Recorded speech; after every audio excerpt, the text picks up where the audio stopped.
नमस्कार, बहुत स्वागत है आपका अपना एमपी के इस बुलेटिन में। मैं हूं आपके साथ ऋतु ज्ञानवानी। मेरे सहयोगी सुमित भी जुड़े हुए न्यूज रूम से, उनके पास भी चलेंगे कुछ खास खबरों के लिए। इससे पहले बड़ी खबर आपको बताएं, 2023 चुनाव से पहले बीजेपी का बड़ा प्लान है। बीजेपी पदाधिकारियों की अब रियल टाइम मॉनिटरिंग होगी।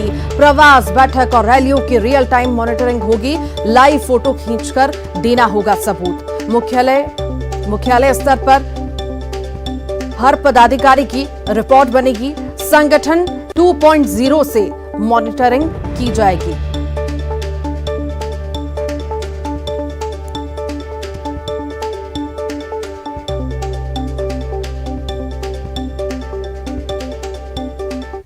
भारतीय जनता पार्टी मध्य प्रदेश की इकाई ने एक डिजिटली एक नया प्रकार की व्यवस्था करने का काम किया है। संगठन ऐप, जिसमें बूथ विस्तारक योजना में हमने बूथों का डिजिटलाइजेशन किया था, उसी संगठन ऐप के माध्यम से एक तो हमारे पदाधिकारियों के प्रवास, दूसरा कार्यक्रमों की रियल टाइम रिपोर्टिंग। मान लो बूथ स्तर का कार्यक्रम हमने तय किया प्रदेश से कि किसी दिनांक को किसी गतिविधि को आयोजित किया जाना है, तो उसी दिनांक को उसी समय बूथ के अध्यक्ष या संबंधित कार्यकर्ता वो रिपोर्टिंग सीधे प्रदेश के लिए कर पाएंगे और ऐप के माध्यम से करेंगे, रियल टाइम कर सकते हैं। और ज्यादा जानकारी के लिए शरद श्रीवास्तव हमारे साथ जुड़ गए हैं। शरद, बीजेपी किसी भी तरह का रिस्क इस बार के चुनाव के लिए नहीं लेना चाहती। सख्ती भी दिख रही है, तैयारी भी दिख रही है। अब पदाधिकारियों की रियल टाइम मॉनिटरिंग की जाएगी। बिल्कुल ठीक कहा है आपने। और दरअसल अब कोशिश ये है कि जब तैयारी हो तो उस तैयारी में जो जिम्मेदारी जिसे दी जाए वो पूरी भी हो और उसकी सही तरीके से मॉनिटरिंग भी हो। अब इसके दो तीन पहलू हैं। एक पहलू तो ये है कि जिम्मेदारी दी गई है उसकी मॉनिटरिंग इस तरीके से हो पाएगी कि भाई उसको जो काम दिया गया था वो उसने किया है। उसके ऊपर किसी मॉनिटर की ज़रूरत नहीं है जो ये तय करे या ये बताए कि हाँ XYZ को ये काम दिया गया था और वो गए या नहीं गए। तो उसकी प्लस और माइनस जो मार्किंग है वो उसी अंदाज में हो पाएगी जिस अंदाज में उसने काम किया होगा। किसी की सिफारिश उसमें नहीं चलेगी। दूसरा पहलू ये भी है कि कुछ आरोप ऐसे भी लगते हैं कि पार्टी कुछ ज़्यादा ही सख्ती दिखा रही है कि जो मॉनिटरिंग है वो अब इस तरीके से होगी कि आप कर रहे हैं काम या नहीं कर रहे हैं। देखिए, खास बात ये है कि जो रियल टाइम मॉनिटरिंग की जानकारी हमारे पास लगी है उसमें ये खास बात है कि बीजेपी ने जो संगठन 2.0 ऐप बनाया है उसमें जो ज़िला अध्यक्ष हैं, ज़िला प्रभारी हैं, मोर्चों के जो अध्यक्ष हैं, प्रकोष्ठों के जो संयोजक हैं, उन्हें जो जिम्मेदारी दी गई है, मसलन अगर उनसे ये कहा गया है कि वो प्रवास करें और प्रवास के लिए कोई एक जगह तय कर दी गई है तो वहाँ पर जाकर उन्हें वहाँ की मौजूद होने की जो फ़ोटो है वो उस ऐप के ज़रिए देनी होगी, जो रियल टाइम में ही खींचनी होगी। यानी कि फ़ोटो गैलरी में अगर कोई फ़ोटो पड़ी है और पहले से खींच दी है या खींच के बाद में डाल दी है, ऐसा नहीं हो पाएगा। आपको रियल टाइम जो मॉनिटरिंग है वो इसलिए कह रहे हैं कि वहीं पर खड़े होकर उसी बैठक में मौजूद रहकर वो फ़ोटो डालनी होगी और वो करंट फ़ोटो ही उसमें उस ऐप में अपलोड होगी। तो एक तरीके का जो सिस्टम है वो बीजेपी क्रिएट कर रही है ताकि आने वाले जो दो चुनाव महत्वपूर्ण है, एक तो अगले ही साल का चुनाव 2023 का विधानसभा का चुनाव है और फिर उसके बाद अगले ही साल लोकसभा का चुनाव भी होगा। तो जो तैयारी हो जिला स्तर पर वो ऐसी हो जो फुल प्रूफ हो, उसमें किसी तरीके की रियल टाइम मॉनिटरिंग होगी तो कहीं ना कहीं पदाधिकारियों पर प्रेशर भी अब ज्यादा पड़ेगा और कहीं ना कहीं सबसे ज्यादा उन पर प्रेशर पड़ेगा जिनका रवैया थोड़ा सुस्त है। हाँ बिल्कुल, वही बात मैंने भी कही है कि जब कोई काम अगर उनको बता दिया है तो आमतौर पर ऐसा होता है, आमतौर पर नहीं कह सकते लेकिन कई बार ऐसा होता है कि जो जिम्मेदारी दी गई है जहाँ पर उनको पहुँचना था वहाँ पहुँचे या नहीं पहुँचे, तो बस गए और फोटो सेशन कराया और ये दिखा दिया कि हाँ वहाँ पर XYZ मौजूद थे। लेकिन अब कम से कम ऐसा नहीं हो पाएगा कि कोई अगर जिला अध्यक्ष हैं, कोई जिला प्रभारी हैं या मोर्चों के अध्यक्ष हैं, तो अगर उनसे कहा गया है कि आप झाबुआ में जाकर कोई बैठक लीजिए, तो झाबुआ में अगर 11 बजे बीजेपी की कोई बैठक शुरू होनी थी तो वो 11 बजे वहाँ पहुँचे या नहीं पहुँचे हैं, इसकी जो फ़ोटो है वो 11 बजे ही उनको वहाँ पे अपलोड करनी पड़ेगी और फ़ोटो जो करंट खींची हुई फ़ोटो होगी वही उस ऐप में अपलोड होगी। उसको इस तरीके से डिज़ाइन किया गया। तो निश्चित तौर पर एक बात ये भी है कि इससे प्रेशर भी होगा, रियल टाइम मॉनिटरिंग भी होगी और एक पहलू ये भी है कि भाई जिसे जो काम दिया गया है वो अपने काम को कर रहा है सही तरीके से या नहीं कर रहा है, इसकी भी मॉनिटरिंग हो सकेगी। जी, बहुत शुक्रिया शरद।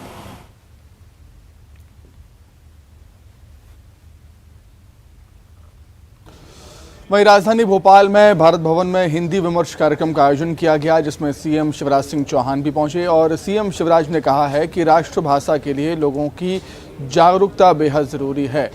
हम अंग्रेजी के विरोधी नहीं हैं, लेकिन ये मानसिकता गलत है कि अंग्रेजी के बिना काम नहीं हो सकता। हिंदी में MBBS की पढ़ाई को सामाजिक क्रांति बताते हुए सीएम ने कहा कि कुछ भी असंभव नहीं है।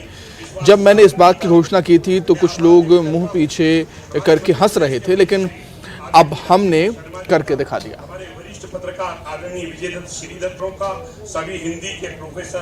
गांव के गरीब से गरीब आदमी को लगता है कि कुछ बेच के भी पढ़वाना पड़े तो मैं इंग्लिश मीडियम में एडमिशन करवा दूं। कितनी कठिनाई में रहते हैं आपको पता है। मैंने मेडिकल कॉलेज छोड़ते हुए बच्चे को इसलिए देखा है कि उसको ढंग की अंग्रेजी नहीं आती थी तो अपमानित सा होता था, तो पढ़ाई छोड़ के चला गया। और आज जो मैं कहते हुए प्रसन्न हूं कि ये एक सामाजिक क्रांति है। प्रधानमंत्री जी ने जिम्मा सौंपा, मैंने विश्वास से कहा कि पूरी ताकत के साथ जुट जाओ। कई लोग हंसेंगे, विरोध करेंगे, कोई हो सकता है सहयोग भी ना करे, तो अभी टीम बनाओ और इस काम में लग जाओ। आज मुझे कहते हुए आनंद और प्रसन्नता और गर्व है कि विश्वास और पूरी टीम ने उस काम को पूरा करके दिया है कि किया जा सकता है। असंभव कई इतिहास रचे हैं, लेकिन कल का दिन एक नए युग का प्रारंभ हो रहा है। प्रधानमंत्री जी ने शिक्षा का माध्यम मातृभाषा हो, अपना यह संकल्प व्यक्त किया। नई शिक्षा नीति में भी मातृभाषा में शिक्षा दी जाए, इसका प्रकटीकरण हुआ। और मुझे ये कहते हुए आनंद और प्रसन्नता है कि अपनी मातृभाषा हिंदी में मेडिकल की भी शिक्षा, उसके साथ साथ इंजीनियरिंग की भी और तकनीकी शिक्षा देने के काम का सबसे पहला क्रियान्वयन देश में कहीं हो रहा है तो मध्य प्रदेश में हो रहा है। और केंद्रीय गृह मंत्री अमित शाह का कल दौरा है और उसी के सिलसिले में ज्योतिरादित्य सिंधिया प्रेस कॉन्फ्रेंस कर रहे हैं। आइए आपको लाइव तस्वीरें दिखाते हैं।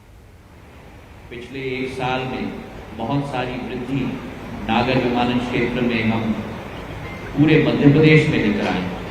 जबलपुर के कोने से, भोपाल, इंदौर से ग्वालियर के कोने, और आने वाले दिनों में भी इससे और वृद्धि हम लोग प्रदान करेंगे छोटे छोटे शहरों में भी। ये विश्वास हम आप लोगों को दिलवाते हैं। कल के कार्यक्रम के लिए आप लोग सब आमंत्रित हैं। आप सबका बहुत बहुत धन्यवाद।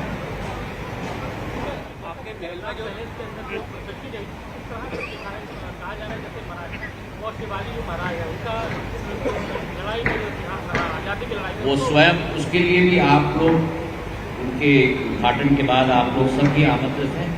उसका लुत्फ आप लोग भी जरूर लें। कल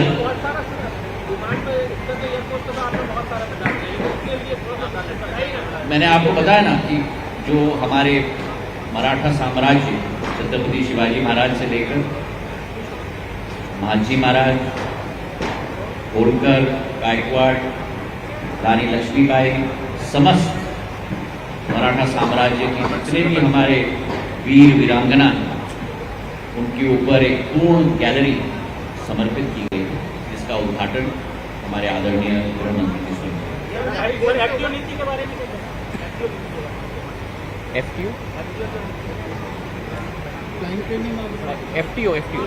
हाँ, मैं ये मानता हूं कि हमारी कोशिश है कि नागर विमानन में केवल विमानतल और एयरलाइंस पर हमारा ध्यान केंद्रित नहीं है। हम लोगों का ध्यान समूचे नागर विमानन क्षेत्र के इकोसिस्टम पर ध्यान केंद्रित है, और वो इकोसिस्टम केवल एयरलाइंस और एयरपोर्ट तक सीमित नहीं। हमारा फ्लाइंग ट्रेनिंग ऑर्गेनाइजेशन, वर्तमान में हमारे 700 विमान हैं भारत में। 400 विमान थे 2013-14, 700 विमान आज हैं। और हर वर्ष आने वाले दिनों में डिमांड इतनी बढ़ रही है कि पहले जहां यात्री नहीं मिलते थे, 4 लाख यात्री का जो कीर्तिमान हम लोग ने 2019 में कोविड के पहले हासिल किया था, उस कीर्तिमान को भी हमने पारित कर दिया है 2 बार, एक बार मई में और एक बार 5 दिन पहले, जहां 4,07,000 यात्री एक दिवस में देश में आवागमन करेंगे। तो डिमांड बहुत बढ़ रही है, तो प्लेन्स भी बढ़ेगी, प्लेन बढ़ेंगी तो पायलट की जरूरत होगी। वर्तमान में भारत में 34 हमारे फ्लाइंग ट्रेनिंग ऑर्गेनाइजेशन, इस वर्ष और अगले वर्ष दोनों मिलाकर हम लोग 15 अतिरिक्त फ्लाइंग ट्रेनिंग ऑर्गेनाइजेशन बढ़ाने जा रहे हैं, जिससे करीब करीब 50 फ्लाइंग ट्रेनिंग ऑर्गेनाइजेशन देश में ही बनेंगे, जिसमें से मुख्यमंत्री शिवराज सिंह चौहान ने मंदार रूम का निरीक्षण किया है। टीम से मुलाकात कर मुख्यमंत्री शिवराज सिंह चौहान ने पूरी टीम को बधाई दी। इन सब ने इतिहास रच दिया, ऐसा मुख्यमंत्री ने कहा। दिन रात मेहनत करके, किताबों का अध्ययन करके हिंदी में बदला। हमने जब टास्क हाथ में लिया था, हर कोई कहता था असंभव है, सब कहते थे MBBS की पढ़ाई हिंदी में नहीं हो सकती।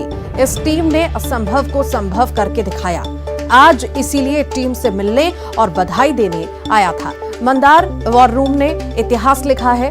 आप सेकेंड ईयर की किताबों को ट्रांसलेट जो है अब किया जाएगा। जो काम हाथ में लिया है उसे पूरा करेंगे, बीच में नहीं छोड़ेंगे।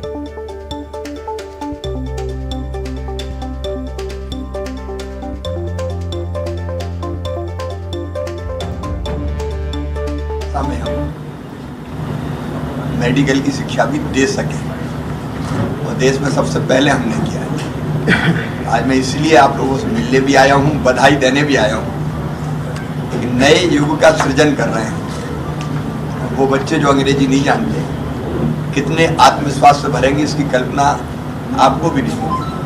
ठीक है, इसलिए सोचते नहीं थे कि अंग्रेजी तो आदमी नहीं करेंगे, क्या प्रतिभा होते हुए नया इतिहास रचा जा रहा है, नया अध्याय लिखा जा रहा है। सबको बहुत बहुत बधाई। मध्य प्रदेश पहला ऐसा राज्य बनने जा रहा है जहां पर हिंदी में मेडिकल की पढ़ाई शुरू होने जा रही है, और गृह मंत्री अमित शाह इस कार्यक्रम में शामिल होंगे। इस वक्त हमारे साथ वो टीम शामिल है। ये वो रूम है मंदार, जहां पर एक्सपर्ट्स ने जो हिंदी में जो मेडिकल की पढ़ाई का सिलेबस तैयार किया है, और इस वक्त हमारे साथ टीम मेंबर्स हैं जो लोकेंद्र द्विवेदी, उन्हीं से बात करेंगे। सर, पाठ्यक्रम हिंदी में तैयार करना मेडिकल की पढ़ाई का बहुत कठिन होता है, लेकिन ये कितना टफ टास्क था, और अब CM सर ने भी कहा कि इस असंभव टास्क को संभव में तब्दील कर दिया आप लोगों ने। देखिए, चैलेंजेस हमारे पास 2-3 होते हैं हमेशा। मेडिकल की पाठ्यक्रम की बात करें तो एक नेशनल मेडिकल कमीशन का करिकुलम है, उसका डिफाइंड पूरा हमारा सिलेबस होता है, उसको हम छेड़छाड़ नहीं कर सकते। फिर उसके बाद हिंदी में कोई पुस्तक उपलब्ध नहीं थी। इंग्लिश की पुस्तकों को ट्रांसलेट करना है तो हमें कॉपीराइट्स का भी ध्यान रखना पड़ता है, कंटेंट भी छेड़छाड़ नहीं होनी चाहिए उनसे। ये भी एक चैलेंज था हमारे लिए।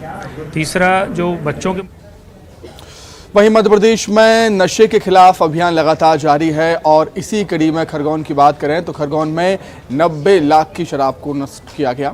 प्रशासन ने बुलडोजर चलाया और अलग अलग 453 मामलों में ये शराब जब्त हुई थी। कोर्ट के आदेश के बाद ही कार्रवाई हुई।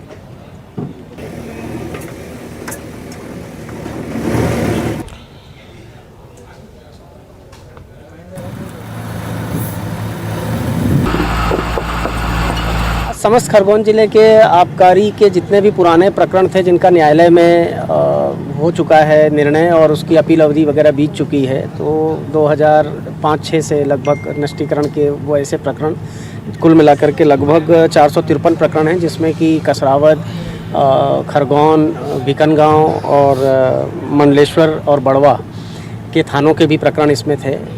इन प्रकरणों में जितनी निर्णित अवैध मदिरा थी उसका कलेक्टर महोदय के द्वारा जो गठित समिति है उसके समक्ष नष्टीकरण की कार्रवाई की जा रही है। कुल मिलाकर के 33,900 लीटर के लगभग मदिरा का नष्टीकरण आज किया जा रहा है, जिनकी कि आज की डेट में बाजार मूल्य 90 लाख रुपए है। ये कार्रवाई अभी चलती रहेगी? कार्रवाई चलेगी। काफ़ी मदिरा है जिनका नष्टीकरण अभी भी किया जा रहा है। लगभग 6 से 7 ट्रक बड़े ट्रकों में माल। तो मध्य प्रदेश में पुलिस और माफिया के खिलाफ कांटे की टक्कर है, और इस टक्कर में पुलिस भारी पड़ती हुई नजर आ रही है।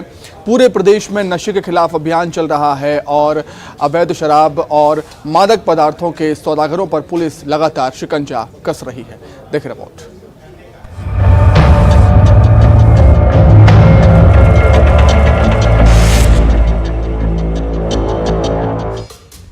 खेत में पुलिस की पूरी फौज।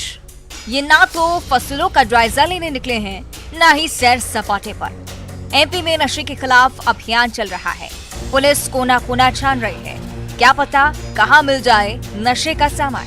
अगर हैंडपंप से शराब निकल सकती है, नदी में दारू मिल सकती है, तो फिर खेत की पड़ताल कर लेने में क्या हर्ज है। पुलिस की ये मेहनत सफल भी हुई। धार के मनावर क्षेत्र में पुलिस जब खेतों में पहुंची तो नजारा देखकर दंग रह गई। खेत में गांजे की खेती की जा रही थी। पुलिस ने खेतों से 318 किलो गांजा जब्त किया, जिसकी कीमत 16 लाख रुपए से ज्यादा बताई जा रही है। ग्राम अंजनिया में पुलिस ने खेत से 110 गांजे के पौधे बरामद किए, जिसकी कीमत करीब 11 लाख रुपए है। इसी तरह ग्राम कोरिया में 140 गांजे के पौधे बरामद किए गए। पुलिस ने 8 लोगों के खिलाफ मामला दर्ज कर लिया है। इन 8 लोगों में करीब 5 व्यक्ति ऐसे हैं जो गांजे का जो सेवन करते थे, इनके खिलाफ कार्रवाई की गई है। साथ ही 2 व्यक्ति ऐसे हैं कि जो गांजे की खेती में लिप्त पाया गया। इसमें जो ग्राम कोरिया है, जो कि उबरमन कहते हैं, इसमें आरोपी शेरू मुगैर है। इसे खेत से जो है कपास खेत में 140 पौधे जो है गांजे के बरामद पुलिस द्वारा किए गए और आरोपी को गिरफ्तार किया गया। माफिया डाल तो पुलिस बात। खेत तक जाकर पुलिस नशे के कारोबार पर लगाम लगा रही है। माफिया का हर खेल पुलिस फेल कर रही है। पुलिस की इस कार्रवाई से नशे के सौदागरों में हड़कंप है। नवीन मेहर, न्यूज़ 18 धार।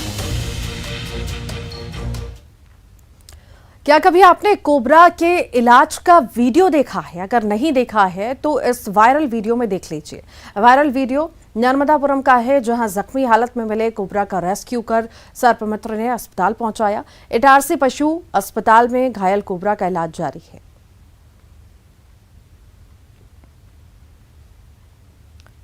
जशपुर में कोबरा सांप एक घर में रोज मुर्गी के अंडे को खा रहा था, जिसकी शिकायत मिलने के बाद रेस्क्यू टीम ने कोबरा को पकड़कर उसका रेस्क्यू किया।